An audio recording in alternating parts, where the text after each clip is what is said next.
Gonzaga Nation SI continues on. I'm one of your two hosts, Dan Dickau, alongside with number three, if I'm not mistaken, Adam Morrison. He calls the games courtside on radio with Tom Hudson.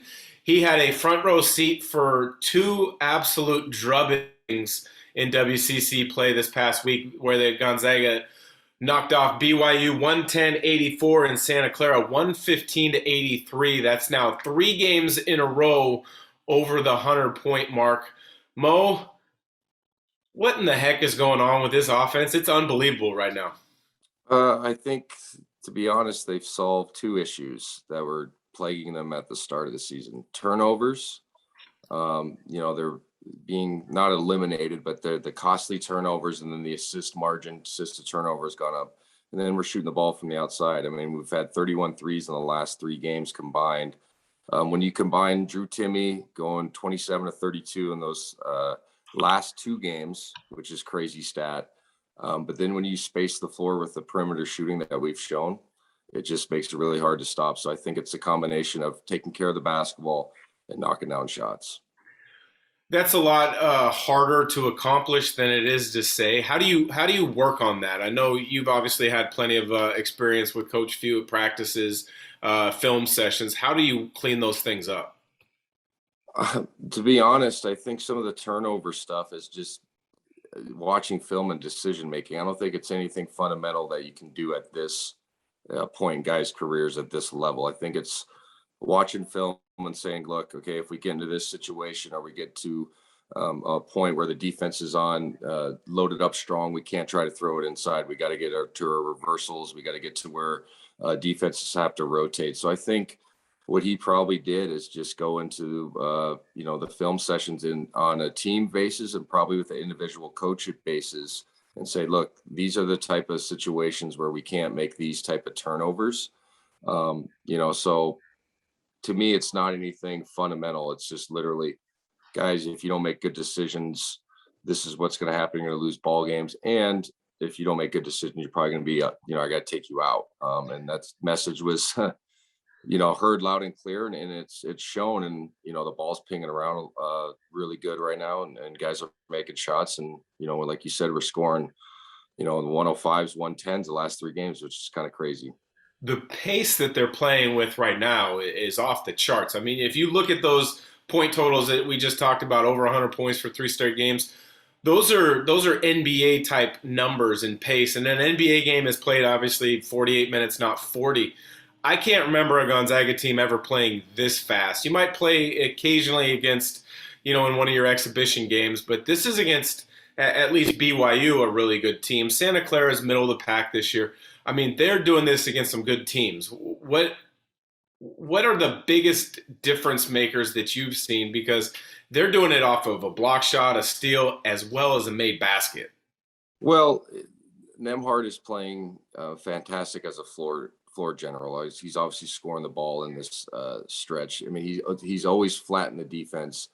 And then Rasheer Bolton is one of the fastest guys we've had with the basketball. Besides Ryan Woolridge, in my opinion, he's the fastest guy up the floor with the ball. And I think having the ability to, like you said, block shot, rebound, you can outlet it to either side. And then also what Coach Few does that a lot of coaches don't like to do or can't do because of personnel is, let's say Drew Timme even gets it, Anton Watson, even Chet, they just run and fill the lane themselves, and those guys bring it up and they get into their 4-round-1, their 5-out action.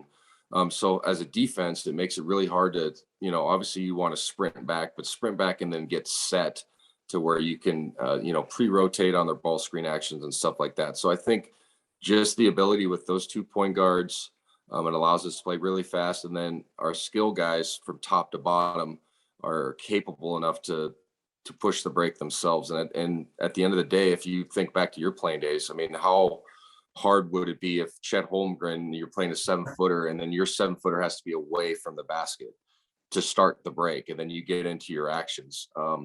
So I think, just like I said, the skill players and the 2 point guards are playing fantastic. Nolan Hickman as well, just pushing the basketball. It's funny, as this show has progressed over 3 or 4 weeks now, we keep touching on different guys in how they're continuing to improve. You mentioned Nolan Hickman. I really like him. I think he's the next truly great point guard out of Gonzaga. Fingers crossed he doesn't go to the NBA too soon, because I think that's where his future is going. But there's also a point of going at the right time. When a player is making those gradual steps and you're sitting there as a broadcaster, do you see a difference in when their name is called from Coach Few to go get in the bench? Do you see a difference in how they walk to the bench, like with a confidence and a swagger? Yeah, I think the game that stands out for me for him that kind of turned the corner as far as, him being more aggressive on the floor was that Alabama game. Even though we lost, it was in Seattle. It was, that's where he's from. And he had that stretch where he had 7 straight points, I think, in the second half, and it kind of brought us back into the game. And he took 2 bad shots that went in, but they were like, hey, I'm going to go get mine and I'm putting Yeah. my head down type of deal. And he has that ability and he's had it all year long. Now you just have the confidence backed up with it. And then I think the leash was taken off a little bit as far as Coach Few and a freshman point guard. You know how that works. He kind of, eases guys into that role. Now he's getting the opportunity to take quick threes or take those floaters or those mid-range jumpers that he's good at without looking over his shoulder. So like if you combine that with his ability that he already has, you can see why he was a highly touted recruit. And then, like you said, I think the future, especially next year, obviously, I think Andrew's done after this year. He's going to have a great opportunity to play 30, 35 minutes and showcase, what he can do as a point guard. But I think it was that Alabama game was the first sign of him saying, okay, I could score. Coach Few's going to let me score. I kind of just have to, make my own luck per se and go out and do it. Well, let's go talk about the big fella for a second, Drew Timme. He might be WCC Player of the Week. He might be National Player of the Week because of how he played. Gonzaga now is ranked number 1 in the polls that were just released. But back-to-back 30-point games. I think the stat's correct. You might know better than me because you were sitting there courtside for both games. 20 straight made 2-pointers. Is that correct? Yep, 20 straight made 2-pointers. In the BYU game, the only field goal he missed was a 3-pointer. He was 13 of 14, and then he's 27 of 32 overall, in the next game. So, yeah, it's been insane how efficient he's been.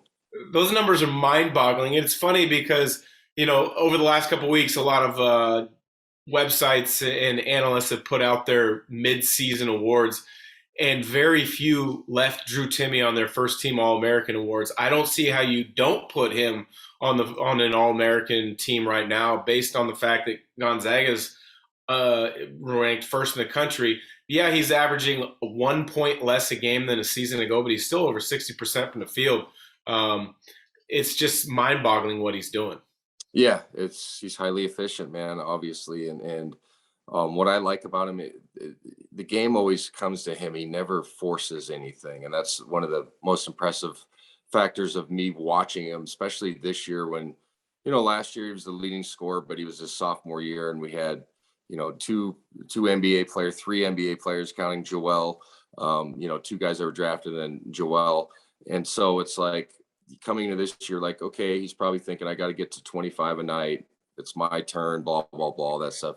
There's nights when he has 12 and he plays 20 minutes and, he's 3 of 4 or 5 of 6, and he kind of just lets the game come to him. He makes the right reads out of double teams. He makes the right reads on his pick and dive situations. So, yeah, I've been really impressed with just his decision-making and his, I guess, attitude on the season because he's let the game come to him. He hasn't tried to force anything. But, yeah, like 27 to 32. He had the 18 to 19, I believe it was, against Texas, right? 18 to 19 from the field. So he's had these games where every time he touches it, the ball goes in. And he's a great teammate, and that's something that I think gets overlooked. He's up cheering for other guys when he's not in or at the end of a blowout. And we've got a new teammate here with Gonzaga Nation SI. Former Gonzaga Bulldog Rob Sacre and his good buddy Jack Ferris are bringing over their Sack and Jack podcast once a week. Do you have a great Rob Sacre story? Because I know the 3 of us all live on the north side of Spokane. My great Rob Sacre story before you go is I'm pulling out the back of my neighborhood, and you've been to my neighborhood before, and there's a big man on a horse going down Yeah. a hill. I get a little closer. It's a 7 foot, 250 pound Rob Sacre on a horse. I felt really bad for that horse. What's your Rob Sacre story? Yeah, there's plenty of them. Rob's just a funny, jovial guy. So yeah, like all the stories that I have are ones that shouldn't be making a podcast, to be honest with you. He does have a good podcast with Jack Ferris. It's been going longer than ours, obviously, and they have a lot of good content and stuff. So yeah, Rob's awesome. I'm glad they joined us because it's all Gonzaga themed, and he's got great stories about his playing days because he was right after me. And you know how it is when we talked about this before, when guys play at Gonzaga, they kind of know the next class after, because you come back and like Rob and that crew are kind of, I consider them part of mine as well, because I played a lot of summers into my professional career with those guys, and so it's cool to see him, still in Spokane and being successful on a podcast as well. Well, let's head to the Santa Clara game, and we don't need to go as in depth on Santa Clara because they're not the rival, so to speak, that BYU is. But another offensive explosion. This time, 115 points, 12 threes on the night, and that's an area the threes were that I was a little bit hesitant in saying they were going to be a great 3-point shooting team earlier in the season. I think they had a lot of good shooters, but they hadn't proven themselves. Now they're proving that they can knock them down in games. What did you see in that Santa Clara game? I liked our pace early. I always talk about it in broadcast, and you probably attest to this with the games you do with Gonzaga. It's like some of these teams are skilled enough to hang with us. Rakic was a good player. The Williams kids averaging 19 leading scorer in the WCC. You have to take their belief out early. We saw like the Tarleton State game. We didn't take their belief away, and it was a ball game with 4 minutes to go. But if you can jump on these teams early, you can kind of, kill the will a little bit and do Gonzaga is going to beat us again, because we have some crazy winning streaks against these teams. So I was really impressed with the pace that we started off early.